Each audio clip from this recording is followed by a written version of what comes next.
ይሄን ቆርባት ዛሬ ሃንግ ነው ማረገው እኛ ረጋ አይደለም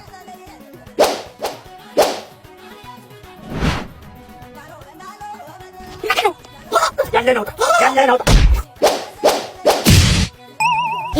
ወንዳ ታከማ እንዴ ጋንዳንዲ ቻርሊ ወንድሜ አንተ ነህ እንዴ ምለው ቻርሊ ይሁላ ገንዘብ ታመጣው ነው ካኮፋዳ ተበድሬ ነው አኮፋዳ ስለ አኮፋዳ ማይክሮፋይናንስ አታውቅም? አረ ምንም አላውቅም። እናንተስ አኮፋዳ ማይክሮፋይናንስ ባህር ዳር ላይ 3 ቅርንጫፎች እንዳሉት ስንቶቻችሁ ታውቃላችሁ?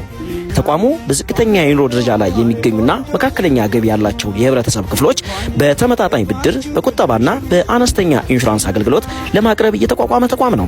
አሁን ላይ ተቋሙ በመላው ኢትዮጵያ ተደራሽ ለመሆን 45 ቅርንጫፎች ያሉት ሲሆን ወደ 70 ቅርንጫፍ ለማሳደግ እየሰራ ይገኛል። የቁጠባን ባህል በማዳበር የዜጎችን ኑሮ ለማሻሻልና የደንበኞቹን እርካታ ለማሳደግ የኮር ባንኪንግ፣ የሞባይል ባንኪንግ፣ ዲጂታል ባንኪንግ ቴክኖሎጂዎችን እውን ለማድረግ እየሰራ ነው። አድራሻችን ቀበሌ 14 አሏቆ ሆቴል ጎን፣ ሁለተኛ ጣና ቅርንጫፍ ቀበሌ 4 እንቁ የገበያ ማዕከል ጀርባ፣ ሶስተኛ ጊዮን ቅርንጫፍ አባይ ማዶ አዲስ ዓለም ታክሲ መጨረሻ። አኮፋዳ ማይክሮ ፋይናንስ ስኬትን በተግባር